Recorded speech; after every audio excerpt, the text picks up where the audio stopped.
Welcome to SSV TV5 News Channel.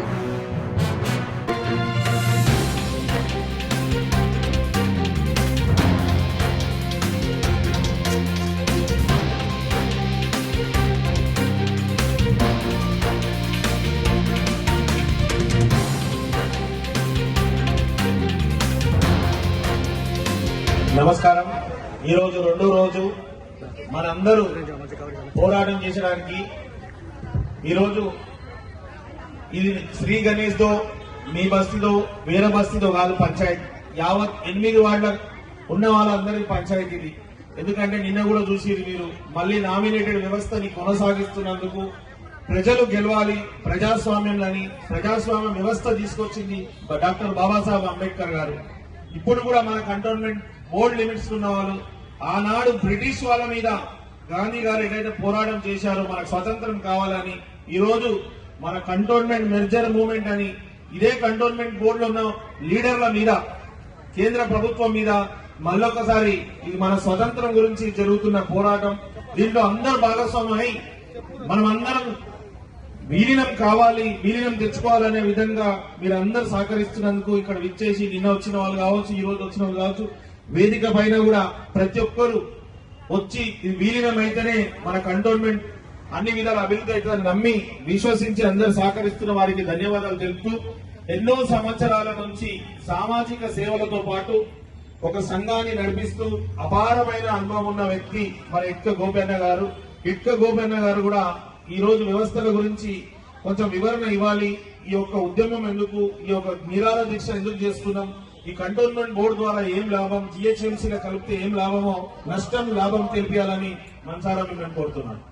మేము ఈ రోజు తమ్ముడు దీక్ష కూర్చున్నది ముఖ్యమైనటువంటి కారణము ఇది జిహెచ్ఎంసీలో కలపాలి. చుట్టుపక్కల ఎన్నెన్నో మండలాలలో ఉన్నటువంటివి చిన్న చిన్న పట్టణాలన్నీ మున్సిపాలిటీలో కలిపి కార్పొరేషన్ అయితే ఇది మధ్యలో ఉన్నది. మరి హైదరాబాద్ సికింద్రాబాద్ అంటే హైదరాబాద్ రాష్ట్రంకే Secunderabad heart of the city.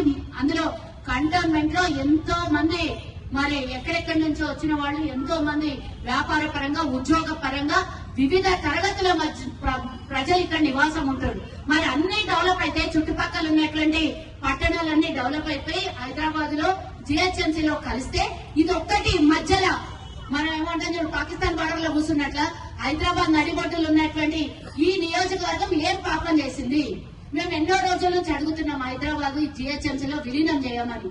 ఎందుకు చెయ్యరు? చేసిన దాకా ఎవరు ఇడిచేటట్లా కనబడతలేడు. మేము ఎవరు ఇడిచినా తమ్ముడు ఇడిచేటట్లా కనబడతలేడు. కాబట్టి కేంద్ర ప్రభుత్వం దిగి రావాలి, కళ్ళు మూసుకున్నటువంటి ఈటెల రాజేందర్ కళ్ళు తెరవాలి, లేదా నువ్వు రాజీనామా చేసి ఇంటికి పో. నీకు ఎట్లన్నా నియోజకవర్గం కాదు, రాష్ట్ర ప్రజలు కాదు, మీకు మీ బీజేపీకి పట్టదు.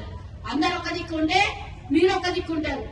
నా అవసరాలు తీరవరు, కేంద్రం నుంచి రావాల్సిన నిధులు ఇయ్యరు, కంటోన్మెంట్ డెవలప్మెంట్ జరగదు. కాబట్టి మీరున్న దండగానే కేంద్రంలో మీరు అధికారంలో ఉండి కూడా ఇప్పటిదాకా ఒక్కరిపైన వచ్చినాయి తమ్ముడు నిధులు ఏమన్నా వచ్చినాయి నియోజకవర్గానికి? కేంద్రం ఏం రావు. అది బాకీ పడ్డారు. మాకంతా బాకీ కార్డులు పట్టుకొని తిరిగి 1200 కార్డులు 1200 కోట్లు ఒక్క నియోజకవర్గానికి కంటోన్మెంట్ లో ఉన్న కొంత భాగానికి మరి బాకీ ఉన్నటువంటి కేంద్ర ప్రభుత్వం ఈటెల రాజేందర్ తీసుకొని వస్తాడా, లేకపోతే తన పదవికి రాజీనామా చేస్తాడా? తమ్ముడు మీరు ఇది విలీనం చేసే అన్నదానికన్నా ఫస్ట్ రాజీనామా చేయమని నినాదం తీసుకుందాం. ఎందుకంటే పనికిరానోడు ఉండే ఒకటే ఉండకుండా ఒకటే నెల జీతం తీసుకోనికి ఆయనకు ప్రభుత్వం అన్ని రకాలుగా ఆయనకు ఏర్పాట్లు చేసి అన్ని ప్రోటోకాల్ ఇచ్చి అన్ని చేస్తే ప్రజలు వేసిన ఓటుకి కనీసం దిక్కు దివాడ లేకుంటే, వేసినటువంటి ఓటర్లకు వాల్యూ లేకుంటే ఆయన పదవి ఎందుకు? ఆయన ఎందుకు మనకి పార్లమెంట్ లో మాట్లాడాడు, నోరు తెరవడు. ఏమన్నా అవసరం ఉంటే మాత్రం అపోజిషన్ లో ఉన్న మాకు కేంద్రంలో అపోజిషన్ లో ఉన్న మా మీద ఎగరనికి దుంకనికి మస్తు వస్తుంది. కానీ ఇప్పుడు ఇలా దుంకు ఎదురు నువ్వు నీ బాధ్యత కదా, తెలంగాణ సభ్యులు కాదా నువ్వు? కంటోన్మెంట్ లో అభివృద్ధి జరగాలి అని అంటే జిహెచ్ఎంసీలో విలీనం అయితేనే జరుగుతుంది. మీరు ఎట్లా ఇయ్యరు కదా, ఇయ్యాల్సిన బాకీలు ఇయ్యరు, చేయాల్సిన పనులు చెయ్యరు. కాబట్టి ఎన్నికలు అవసరం లేదు. మీరు ఏడాదాకా పొడిగింపు చేసుకుంటే పోయి ఇట్లనే ఇంకో 3 ఏళ్లు ఎన్నికలు వచ్చేంత వరకు మళ్ళీ ఇట్లనే ట్రాక్ చేసే పరిస్థితి మీద ఉంది. కాబట్టి ఇప్పుడు జరగకపోతే ఎప్పుడు జరగదు.